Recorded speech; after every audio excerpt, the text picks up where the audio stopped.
Oui, monsieur l'abbé, vous étiez en train d'analyser la situation qu'a connue la ville de Butembo dans la journée de ce mercredi 31 mars.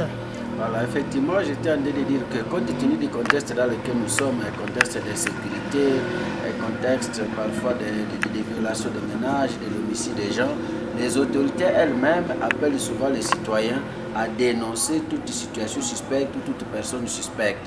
Dès lors qu'on voit un mouvement qui n'est pas clair, il faut pouvoir les signaler aux autorités, qu'il s'agisse de la police, qu'il s'agisse des autorités administratives, pourquoi pas à l'ANER, même pourquoi pas à l'armée s'il le faut.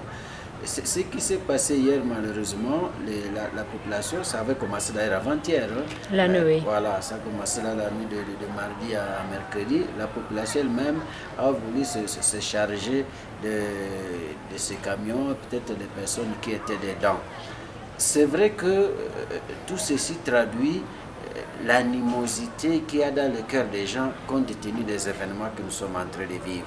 Dans la mesure où l'État n'arrive pas à nous sécuriser comme il le faut et que depuis presque maintenant 2 ans, on suspecte des mouvements des gens, souvent dont on ne sait pas d'où elles arrivent, et ça entraîne quoi? Une très grande suspicion au sein de la population. Ensuite, l'année passée, vous vous rappelez avec le riz du PAM qui avait été enfoui ici parce que justement il était avarié. Alors tout ça, ça fait que dans ce contexte, on a parlé de résurgence d'Ebola, résurgence peut-être ou accentuation des cas de Covid-19. On crée que les ONG qui peuvent venir encore aider les gens puissent nous apporter des choses de ce genre. Donc, si vous voulez, sur tous les plans, la population est devenue, on dirait, elle est en permanence aux aguets. Et donc, quand ils ont vu ces camions, ils se sont dit, soit il y a déjà suspect, soit il y a une cargaison suspecte. Alors, nous voulons voir. Parce qu'on dit bien chez nous, on veut voir par soi-même. Et donc, même quand les autorités sont là, il faut qu'on vérifie si réellement ce qu'il y a dedans, ce n'est pas quelque chose de suspicieux. Les autorités, je crois, n'ont pas refusé cela. C'est pour cela qu'on a acheminé cette cargaison, ce véhicule lui-même, jusqu'à la mairie. Et à ce moment-là, évidemment, l'alerte qui a eu dans la ville, tout le monde a commencé à suivre, les motards ont suivi, les piétons ont suivi, pour aller se rendre compte par eux-mêmes de ce qui est dans ce véhicule, quel est son contenu et qui sont les passagers. Malheureusement, déjà à l'endroit où le véhicule avait été intercepté, les passagers se sont éclipsés. Ce qui fait que finalement, jusqu'à présent, je ne suis pas sûr qu'on les ait tous identifiés, ni même qu'on les ait tous retrouvés. En tout cas, ce qui est vrai, au moment où ils ont vu ces mouvements suspects, ils se sont volatilisés dans la nature. Qu'à cela ne tienne, le véhicule est arrivé à la mairie, on a vérifié sa cargaison.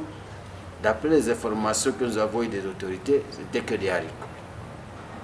Malheureusement, si vous voulez, en poursuivant la fouille, notamment dans les bagages de ces passagers, voilà, des passagers, on a trouvé un vêtement qui ressemblerait, si vous voulez, à une tenue militaire. C'est vrai qu'aujourd'hui, on peut trouver ce genre d'habits même sur le marché. Mais dans un contexte, comme je vous l'ai dit, celui que j'ai décrit il y a peu, on suspecte tout.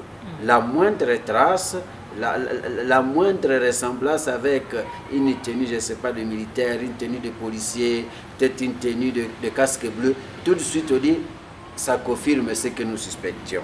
Et donc c'est sans doute ça qui a fait que la population a monté son animosité jusqu'à ce que cette altercation avec les forces de l'ordre a finalement conduit à des blessés et même à des pertes de vie. Alors, qu'est-ce que nous pouvons dire dans ce contexte aux uns et aux autres? Oui. Voilà.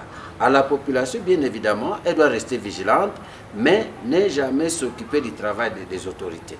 Si elle peut alerter, il faut qu'elle le fasse à temps, sans attendre qu'il y ait des turbulences ou outre mesure. Mais du côté des autorités aussi, qu'elles fassent quand même leur travail. S'il faut nous sécuriser, c'est notre droit. Et donc, la police, les autorités administratives, l'armée doivent nous offrir le minimum de services publics, le minimum de sécurité pour que nous ayons confiance. Alors, lorsque la confiance n'est plus de mise entre les autorités et la population. C'est ce qui pousse que la population veuille faire ce que les autorités devraient faire. Alors, ce que nous pouvons demander à nos autorités, c'est de bien faire leur travail. Nous avons servi des renseignements. Si un camion est parti, je ne sais pas, de Goma, de Rutshuru ou d'ailleurs, l'état qu'il arrive ici, j'imagine que les autorités, aux différents passages, ils auraient pu dire, ces camions suspects, nous informons, voici ce que nous avons vu dedans. Et donc, les autorités elles-mêmes seraient venues s'occuper de ça pour aller éventuellement fouiller dedans et vérifier la cargaison avant que ce soit la population elle-même. Ça, c'est une première chose. La deuxième chose, évidemment, nous avons toujours dit ça. Ces mouvements suspects de personnes vers des zones à conflit, on s'est toujours posé la question, qu'est-ce qu'ils vont faire alors que les autres sont en train de fouiller? Tout le monde quitte la zone et les autres y vont. Il faut quand même qu'on nous dise qu'est-ce qu'ils vont faire. Est-ce que ce ne sont pas ces personnes qui vont là-bas, qui vont justement accentuer l'insécurité, qui vont justement renforcer les forces négatives qui sont là-bas, ces génocidaires des ADF-NAL? Tout ça, ce sont des questions, des interrogations légitimes que l'on peut se poser. Imaginez une maison qui brûle. Pendant que tout le monde fuit, vous vous entrez dedans et vous voulez y rester. On peut se dire que vous êtes le pyromane et vous savez comment vous allez protéger là-dedans. Donc, cette question-là aussi, je pense que les autorités devraient vraiment s'y pencher sérieusement. Sinon, à la ligne où voient les choses, ça risque de dégénérer. Nous sommes tous témoins de ce qui s'est passé à Boulongo-Loumé, voilà, où les jeunes commencent à affronter ouvertement l'armée. Et il est à craindre que tout ceci puisse s'étendre à d'autres villes, ce qui va créer un chaos généralisé. On va finalement aboutir à une situation de guerre de tous contre tous. Les NAL contre l'armée, la population contre l'armée, et l'armée va se retrouver, si vous voulez, éparpillée et finalement inefficace.